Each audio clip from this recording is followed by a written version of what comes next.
Story number 1. The Santa Claus Killer.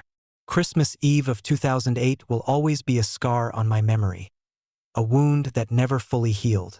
That night, I learned that horror isn't confined to books or movies. Sometimes, it wears a smile, a red suit, and carries a bag of gifts. Started like any other family Christmas Eve. We were at my Aunt Sylvia's house in Covina, California.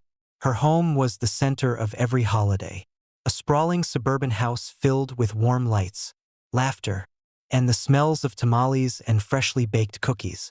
The whole family was there, cousins running around with presents, my uncles debating football, and my mother pouring wine for everyone who walked through the door. For the first time in years, things felt normal, happy, even. None of us knew that happiness was about to be ripped away. The knock came just after 11 p.m. The party was in full swing, music blaring, kids shouting. No one noticed it at first. It was my cousin Letitia who finally heard it and called out, "Someone's at the door." She opened it with the kind of casual cheer you expect on Christmas Eve. But when she saw who was standing there, her face fell. It was Santa Claus, or at least, someone dressed like him. Red suit, white beard, the works. He was holding a large, gift-wrapped box, and for a moment, we all just stared. It wasn't unusual for someone in the neighborhood to dress up as Santa for the kids. But something about this felt wrong. His movements were stiff, his smile too wide, too forced. "Ho, ho, ho," he bellowed, stepping inside without waiting for an invitation. "Merry Christmas." That's when I noticed the glint of something metallic poking out of the gift box he carried. A second later, chaos erupted. The man, later identified as Bruce Pardo, the estranged ex-husband of my Aunt Sylvia, pulled a handgun from the box and started firing. The first shot hit my cousin Alicia. She was standing closest to the door, holding a glass of eggnog. It shattered as she fell, the red stain spreading across her white sweater blending horribly with the holiday decor. Screams filled the room. People scattered, knocking over tables, spilling drinks, tripping over each other in their desperate attempt to escape. But Bruce didn't stop. He moved methodically, aiming at anyone in his path. He shot Uncle Joseph as he tried to shield his wife. He shot my mother in the leg as she dove behind the couch. I froze, paralyzed by fear. I wanted to move, to run, but my body wouldn't listen. All I could do was watch as Bruce's twisted grin widened with each shot. Somehow, I managed to snap out of it. I grabbed my little cousin Daniela, who was hiding under the table, and dragged her into the kitchen. The back door was locked, but I found the key hanging on the wall. My hands were shaking so badly it took me 3 tries to unlock it. We slipped outside, the cold December air hitting us like a slap. "Run to the neighbors," I whispered, pushing Daniela toward the fence. "Go. Now." She hesitated for a moment, her wide, terrified eyes staring up at me. Then she nodded and took off. I wanted to follow her, but something made me stay. Maybe it was the sound of my aunt's voice screaming from inside, or the faint hope that I could somehow help. I crept back to the window, peering inside. What I saw still haunts me. Bruce had moved into the living room. He was holding a makeshift flamethrower, a device he'd rigged himself using a propane tank and a nozzle. He sprayed it across the room, setting the Christmas tree, the presents, and the furniture ablaze. The flames roared, licking the ceiling, filling the air with thick, choking smoke. People were still screaming, some trapped, others already silent. I could barely make out my Aunt Sylvia, huddled in the corner, clutching her youngest daughter. She looked up at Bruce with a mix of terror and disbelief.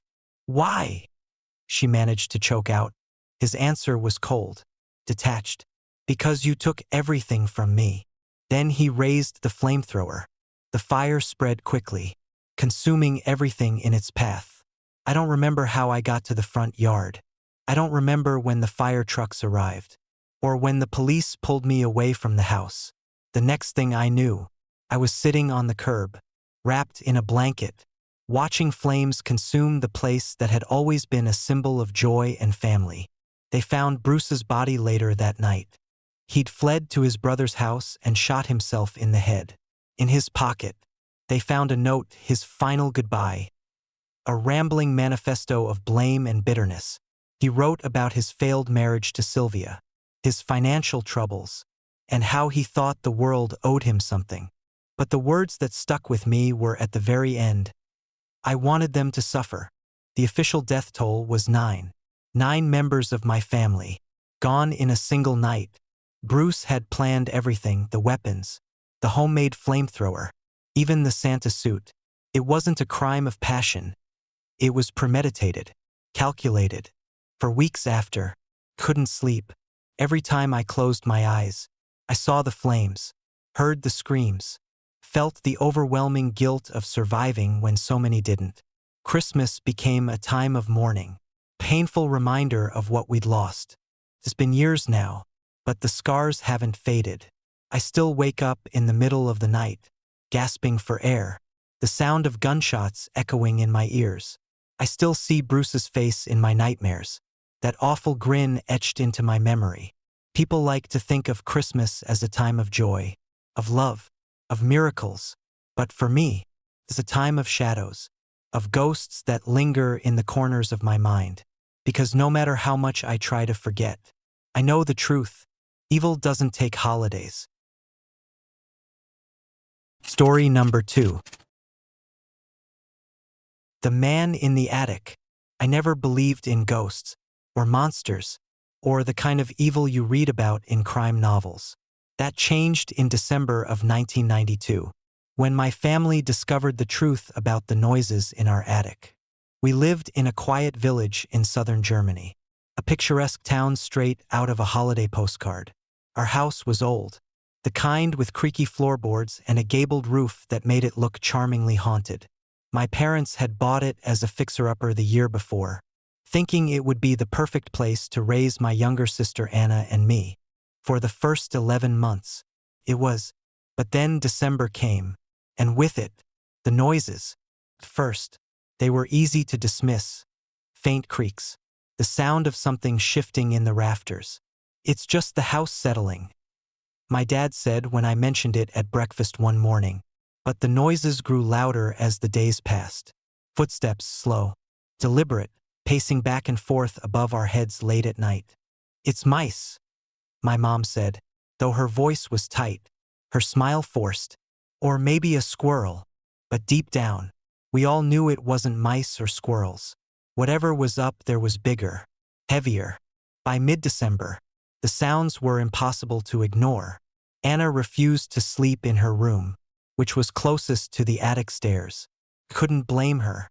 The footsteps seemed to start as soon as the house went quiet, as if waiting for us to turn out the lights. One night, I couldn't take it anymore. I grabbed a flashlight and crept up to the attic door. My heart was pounding so hard I thought it might wake the whole house. The wooden stairs groaned under my weight as I climbed, the flashlight beam cutting through the darkness. "Hello," I whispered, my voice shaking. "Is someone there?" Silence. I reached the top of the stairs and swept the flashlight across the room. Dust motes danced in the beam, settling on old boxes and forgotten furniture. Everything looked undisturbed. Still, I couldn't shake the feeling that I wasn't alone. I went back to bed, telling myself I was being paranoid. But that night, the footsteps were louder than ever. On Christmas Eve, my dad decided to check the attic once and for all. He grabbed a crowbar, muttering about stupid squirrels, and climbed the stairs. My mom, Anna, and I waited in the hallway below, holding our breath. There was a pause, a moment of silence so absolute that it felt like the whole world had stopped. And then we heard my dad scream. We rushed upstairs, my mom clutching a kitchen knife, Anna crying. My dad was standing in the center of the attic, staring at the far wall. His face was as white as the snow outside. "Look," he whispered, pointing. There, scrawled in shaky, uneven letters on the wooden beam, were the words, "Christmas is lucky for you this year."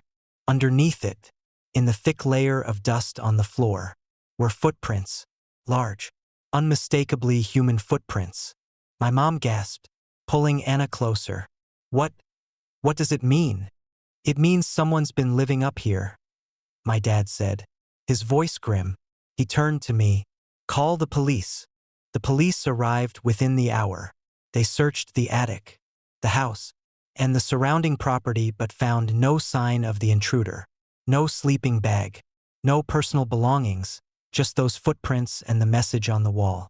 They must have left before you came up, one of the officers said, though he didn't sound convinced.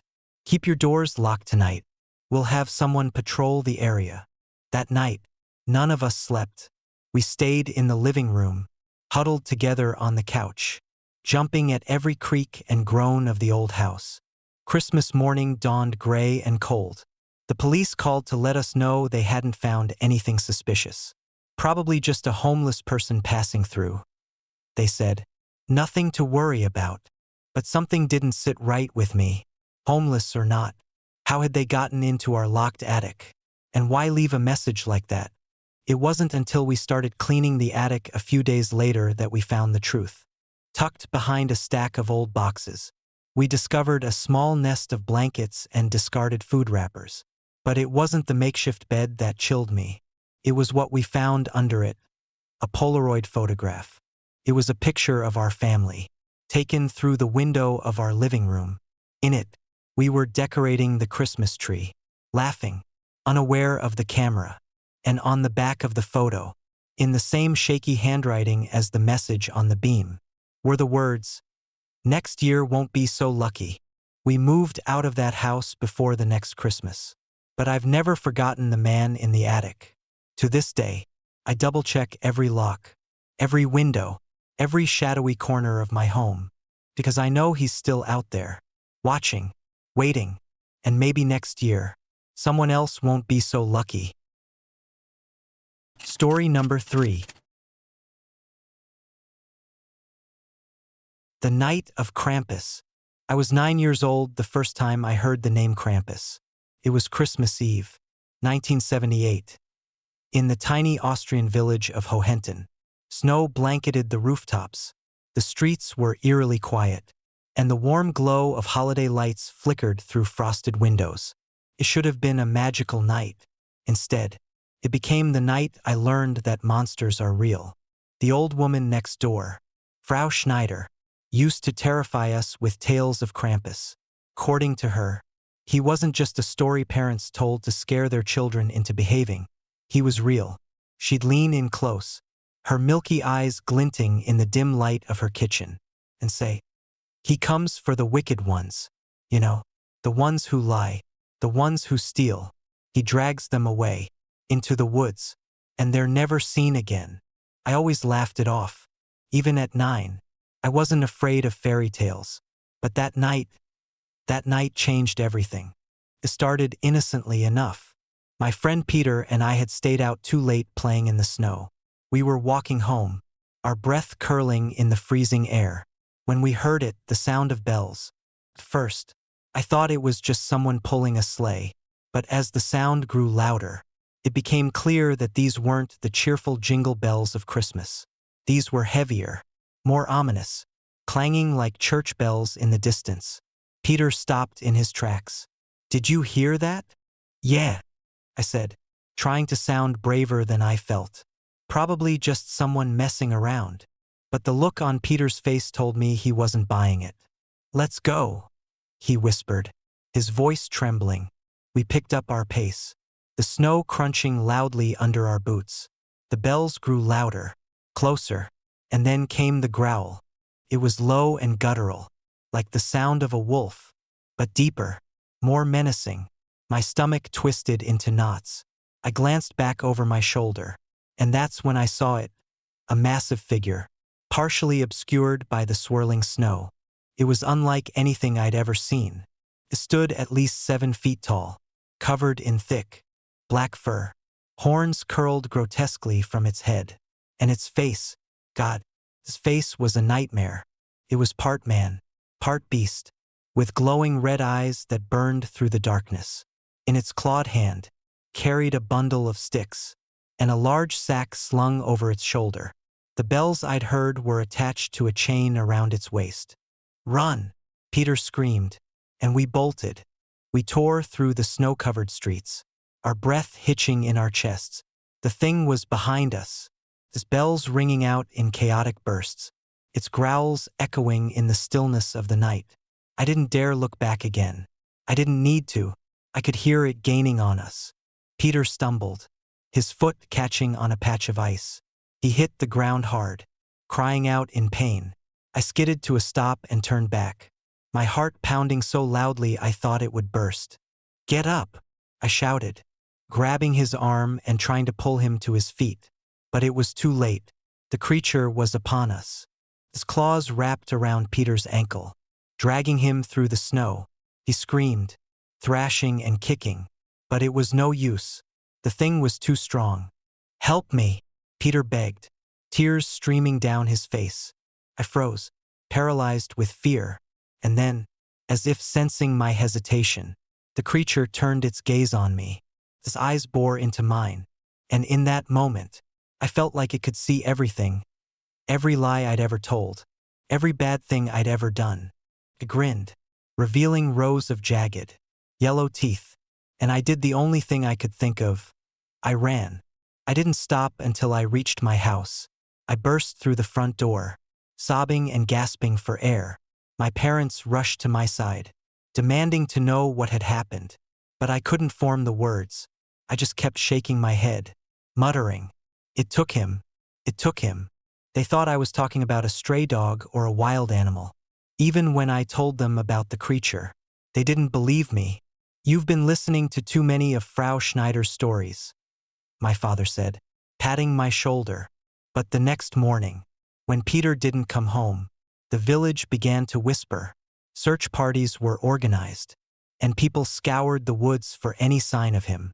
They found nothing, no footprints, no clothes, no blood. It was like he had vanished into thin air. For weeks, life in Hohenton was shrouded in fear. Parents kept their children indoors after dark, and the old stories of Krampus spread like wildfire. But as the months passed, the terror faded, replaced by a cautious sense of normalcy. People stopped talking about Peter, and his disappearance became just another tragedy in a village with too many of them. But I couldn't forget. I'd hear the bells in my dreams, the guttural growl echoing in my mind. And then, on a warm summer evening, it happened again. An old farmer named Herr Weiss was found unconscious in the woods, his back covered in deep, parallel gashes like claw marks. When he woke, he told a story that sounded all too familiar. He had been walking home from the tavern when he heard the bells. He tried to run, but something large and fast had chased him down, slashing at him with its claws before disappearing into the night. The villagers dismissed him, saying he was drunk or confused. But I knew better. I could see the fear in his eyes. He wasn't lying. Over the years, I tried to move on. I left Hohenton, moved to the city, and built a life for myself. But every Christmas Eve, without fail, I'd hear the bells. It didn't matter where I was, Vienna, Munich, even New York City. The sound would find me, ringing faintly in the distance, a chilling reminder of that night. I never told anyone the full story. Not until now. I don't know why I'm writing this. Maybe it's guilt, or maybe it's because I feel like I owe it to Peter. But if you're reading this, please, take my warning seriously. Krampus is real. He's not just a story to scare children into behaving. He's out there, waiting for the wicked, the careless, the ones who don't believe. And if you ever hear the sound of bells on a cold winter's night, for the love of God, run. Don't look back. Story number 4. The doll.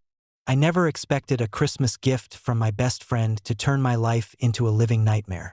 It started on a frigid December evening when Laura, my childhood friend, showed up at my door with a neatly wrapped present. The box was red, tied with a gold ribbon that shimmered in the glow of my porch light. "Merry early Christmas," she said, her face glowing with excitement. Laura had always been a collector of oddities, antiques, trinkets, relics that carried the weight of history and whispers of the past.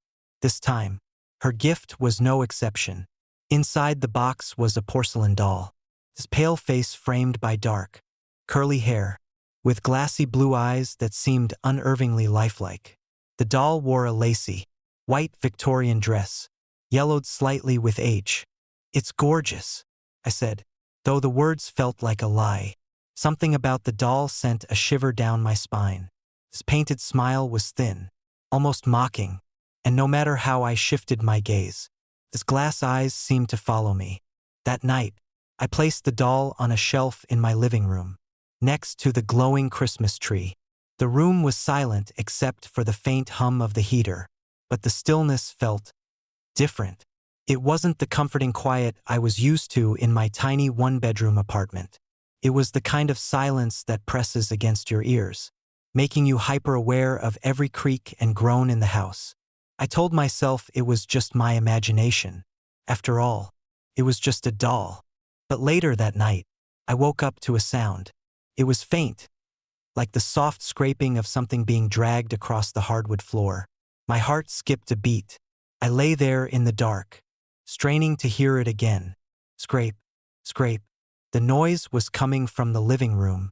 Grabbing my phone for light, I crept out of bed, my pulse pounding in my ears. The living room was dark, illuminated only by the twinkling lights of the Christmas tree. I switched on the light and froze. The doll was no longer on the shelf. It was sitting upright in the middle of the floor, its tiny porcelain hands resting delicately on its knees, its unblinking eyes staring straight at me. I tried to rationalize it. Maybe I had knocked it over earlier and didn't notice. Maybe it had fallen. But as I picked it up and placed it back on the shelf, my hands trembled. Deep down, I knew something was wrong. The next morning, I left for work, trying to shake off the eerie feeling. When I returned home that evening, the doll was no longer on the shelf. This time, it was on the couch, its head tilted slightly to one side as if observing the room. Clutched in its tiny hand was a piece of old, yellowed paper. With shaking fingers, I unfolded the note. The words, scrawled in uneven handwriting, read, "I want to play." I dropped the note like it had burned me. My mind raced. Was this some kind of sick joke? Was Laura messing with me? But how would she have gotten into my apartment? And why? That night, I locked the doll in a cabinet, securing it with a padlock. I needed to prove to myself that whatever was happening had a logical explanation. But logic abandoned me completely when I woke up at 3 a.m. to find the doll sitting at the foot of my bed. I screamed. The sound echoed through the empty apartment, but there was no one to hear it. I grabbed the doll and hurled it across the room. It hit the wall with a sickening crack. But when I turned on the light to inspect it, the doll was completely intact. Not a scratch on it. The next morning, I called Laura. "This doll. There's something wrong with it," I said, my voice shaky. "Wrong with it? Come on. It's just a doll." She laughed, but her laughter felt forced. "You're probably just stressed from work." "I'm serious," I insisted, but she dismissed me, saying I was letting my imagination get the best of me. I decided then and there that the doll had to go. I took it outside, doused it in lighter fluid, and set it ablaze. The flames roared, consuming the delicate fabric of its dress, blackening its porcelain skin. I watched until it was nothing but ashes. I thought it was over. I was wrong. That night, I received the first text message. The number was unknown. "Burning me won't stop me. The game has just begun." I stared at the screen, my blood running cold. The rational part of me screamed that this had to be a prank. Someone had to be messing with me. But deep down, I knew the truth. The messages didn't stop. Each night, a new one arrived. "I see you. You can't run." And then came the photo. It was a picture of me, asleep in my bed. The angle suggested it was taken from the corner of my room. But I lived alone. No one else had a key. I tried to escape. I packed a bag and checked into a motel 3 towns over, leaving my phone behind. But it didn't matter. That night, As I lay in the unfamiliar bed, I felt a weight press down on my chest. My eyes snapped open, and I saw it. The doll was there, whole, perfect, sitting on my chest. It's cold. Porcelain fingers curled around my throat. I screamed and thrashed, but when I turned on the light, the doll was gone. The door to the room was locked from the inside. No one had been there. I returned home the next day, defeated. Whatever this was, it wasn't something I could run from. I began researching, desperate to understand what was happening. I scoured forums and obscure websites, piecing together fragments of stories about cursed objects and malevolent spirits. The doll, I learned, was likely a vessel, an anchor for something far older and darker than I could comprehend. I tried everything. I hired a priest to bless my apartment. I sought out a psychic. Nothing worked. The messages continued. The doll reappeared no matter how many times I destroyed it, and the feeling of being watched never left me. Now, as I write this, I know my time is running out. The doll is sitting across the room, its glass eyes fixed on me. I can hear the faint sound of porcelain scraping against wood as it shifts ever so slightly. If you find this story, please don't take it lightly. And if you ever come across a doll with blue eyes and a thin, mocking smile, run. Don't look back. Story number 5. Christmas Nightmare in Edlington.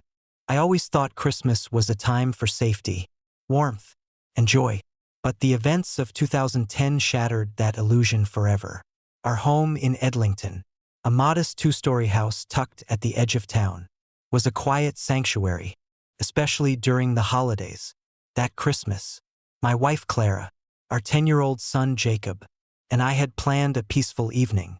The tree was lit, the fireplace crackled, and the scent of roast turkey filled the air. It felt perfect until it wasn't. The night began with the faintest sense that something was off. We'd spent the day laughing and exchanging gifts, but as the evening wore on, a strange unease settled over me.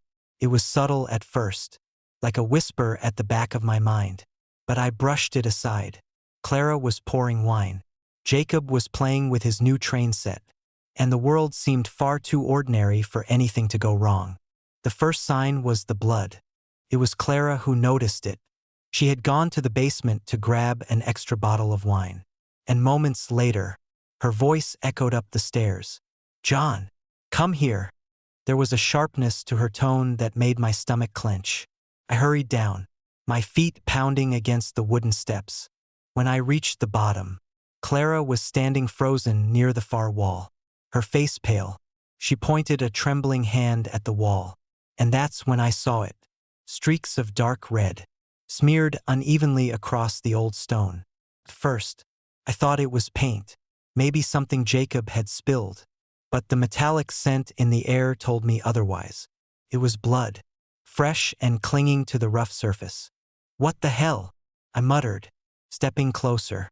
The smears weren't random, they formed a crude, almost deliberate pattern. My heart raced as I noticed something else. Faint footprints on the dusty concrete floor, leading deeper into the shadows of the basement. Clara grabbed my arm. "We need to leave," she said, her voice barely above a whisper. "Now." I wanted to agree, but something compelled me to follow those footprints. I grabbed a flashlight from the shelf, its beam cutting through the darkness as we moved cautiously forward. The air grew colder, and the faint sound of our footsteps seemed deafening in the silence. Then I saw him. He was crouched in the far corner of the basement, partially obscured by a stack of old boxes. His clothes were filthy, his hair matted, and his eyes, wide and unblinking, glinted in the beam of the flashlight. He didn't move, didn't speak, just stared at us with an intensity that made my blood run cold. "What are you doing here?" I demanded, my voice trembling despite my attempt to sound authoritative. For a moment, he didn't respond. Then, slowly, he stood, his movements jerky and unnatural, like a puppet on strings. He stepped forward, and that's when I saw the knife clutched tightly in his hand. "Get out of my house," I said, trying to mask the fear in my voice. Now, the man tilted his head, a grotesque smile spreading across his face. Your house, he said, his voice low and rasping. No, no. This is my home now. I've been here for weeks, watching, waiting. Clara tugged at my arm, her panic barely contained. John, we need to call the police. I nodded, my heart hammering in my chest. Stay here, I whispered, though I knew there was no way I could leave her alone with this man. Slowly, I backed toward the stairs, my eyes never leaving him. That's when he lunged. The knife glinted in the dim light as he charged, his movements erratic and unpredictable. I grabbed the nearest object, a rusted metal pipe, and swung it with all my strength. The sound of the impact echoed through the basement as he crumpled to the ground. Groaning in pain, Clara screamed, and I pulled her up the stairs, slamming the basement door behind us. I shoved a chair under the doorknob to block it, my hands trembling as I fumbled for my phone. The police arrived within minutes, their sirens piercing the night, but it felt like an eternity. When the officers descended into the basement, they found the man still there, sitting against the wall with a twisted grin on his face. His knife had been discarded, and he didn't resist as they cuffed him. But it wasn't what they found on him that terrified us most. It was what they found in the small corner where he'd been hiding. There was a makeshift bed, a pile of old blankets and pillows he must have taken from our storage boxes.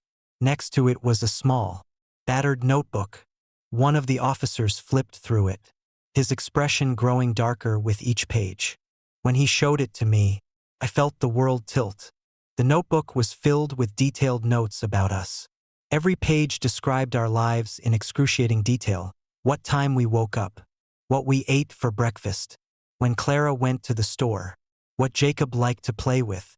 He'd written about conversations we'd had in the living room, arguments whispered late at night, even moments of laughter. The handwriting was messy, but the words were clear, and the thought of him listening, watching, while we went about our lives was unbearable. The final entry was the most chilling. It read, "Christmas is here. They'll see me tonight. I'll give them the gift they deserve." The police took him away, but the damage had been done. For weeks, couldn't sleep, haunted by the thought of him in our home, lurking just below our feet. Every creak of the floorboards, every rustle of the wind outside, sent me into a panic. Clara and Jacob tried to move on, but I could see the fear in their eyes. We didn't stay in that house much longer. By spring, we packed up and moved to a new town, desperate to leave the nightmare behind. But even now, years later, I can't forget. Every Christmas, I think about the man in our basement, his twisted smile and the notebook filled with our lives. And sometimes, late at night, I wonder if he's still out there, waiting for another family to call his own. Story number 6. The Chimney Man. Christmas of 1986 was supposed to be simple, warm, and uneventful. Our home in Northern California, a modest but cozy single-story house, was alive with festive cheer. My parents had worked tirelessly to decorate the living room, stringing up lights and hanging ornaments on the old pine tree that barely fit in the corner by the fireplace. The scent of cinnamon, pine needles, and holiday baking filled the air. Everything felt perfect, as if the season had wrapped us in a protective cocoon of joy. Gerald came to dinner that week, just days before Christmas. My dad had invited him, as he did every year. Gerald was a family friend, a quiet man in his 50s who worked with my dad at the factory. He lived alone, a life of quiet routines and solitude, but he seemed to enjoy spending time with us during the holidays. That night, he wore a red sweater that had seen better days, sitting at the table with a faint smile as he sipped mulled wine. He laughed at my dad's jokes and complimented my mom's cooking, his eyes crinkling behind his thick glasses. When he left that night, he patted my shoulder and said, "Merry Christmas, kiddo." It was the last time I saw him alive. 2 days later, my dad mentioned that Gerald hadn't shown up for work. He'd called his apartment but got no answer. I could tell he was worried, but he shrugged it off. saying Gerald was probably just taking some time off. The thought of Gerald alone on Christmas made me sad. But life went on. We were busy with last-minute preparations, wrapping gifts, and planning for Christmas dinner. The first thing we noticed was the smell. It was faint at first, like something sour, but by Christmas Eve, it had grown stronger, a sickly, pungent odor that lingered in every room. My mom thought it might be spoiled food in the trash, but the bins were empty. My dad suggested a dead mouse in the walls, a common enough occurrence in older houses. He promised to check it out after Christmas. On Christmas morning, the smell was unbearable. It hung in the air like a cloud, thick and nauseating, making it hard to enjoy breakfast or focus on opening presents. My mom lit every candle she could find, but it didn't help. The worst of it seemed to come from the living room, near the fireplace. My dad finally decided to investigate. "It's probably a bird or something," he said, grabbing a flashlight and kneeling in front of the hearth. When he shone the beam up into the chimney, he froze. His face went pale, and he slowly backed away, his hand over his mouth.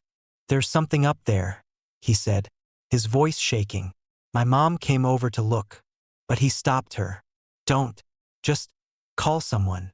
The contractor arrived a few hours later, a burly man named Joe with a toolbox and a cigarette hanging from his lips. He pried open the base of the chimney with a crowbar, brick by brick, as the rest of us watched from the kitchen, unable to look away but terrified of what he might find. The smell grew worse with every brick removed, putrid stench that made my stomach churn. When Joe pulled the last brick free, we saw it.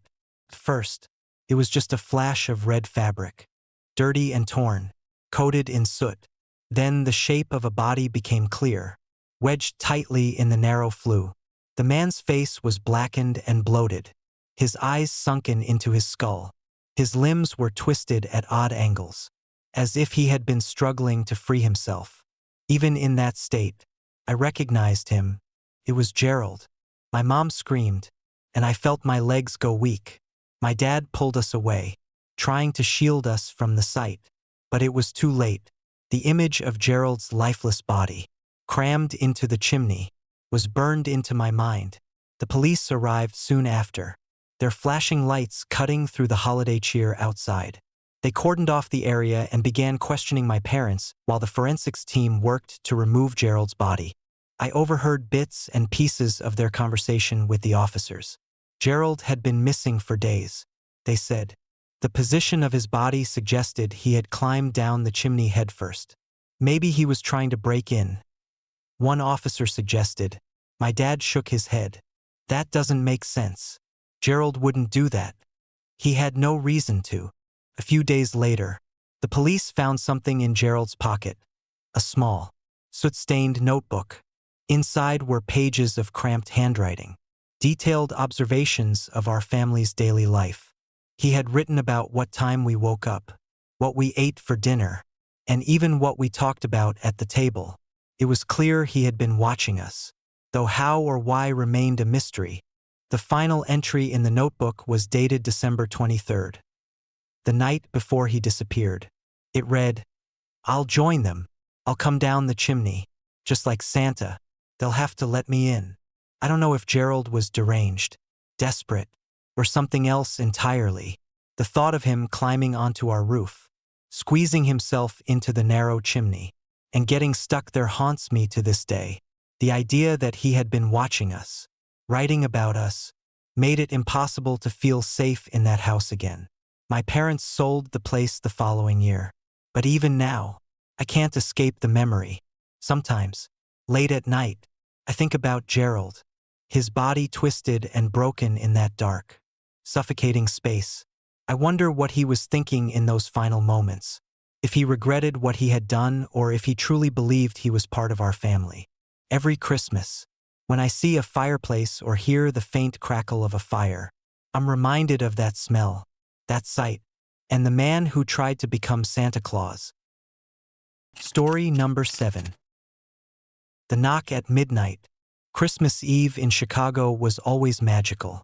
with fresh snow blanketing the streets and lights twinkling in every window. I had the apartment to myself that night, a quiet evening planned with mulled wine and a favorite book. The world outside seemed so calm and still that I almost forgot how empty the holiday could feel when spent alone. It was just after midnight when the first knock came. 3 sharp raps on the door broke the silence. Startling me, I paused, unsure if I'd heard correctly, and waited for the sound to repeat. Another set of knocks followed, louder and more insistent. My heart thudded in my chest as I set down my wineglass and crept toward the door. The peephole revealed a figure standing just beyond the threshold. The hallway's dim light made it hard to see clearly, but the figure was tall, wearing red like a Santa suit. The shadowy outline was unnaturally still, and something about it filled me with an overwhelming sense of dread. "Who's there?" I called out, my voice cracking slightly. There was no immediate answer, just the weight of the figure's presence on the other side of the door. Then a voice, deep and rasping, broke the silence. "Are you ready to meet your gift?" I backed away from the door, my breath catching. The words were wrong, delivered with a cadence that felt alien, each syllable drawn out like a predator playing with its prey. My hand fumbled for my phone on the counter, my fingers trembling. "I'm calling the police," I shouted, but the figure didn't move. It stood motionless, its shadow stretching unnaturally long under the dim hallway bulb. The knocking resumed, more forceful this time, and then stopped as abruptly as it had started.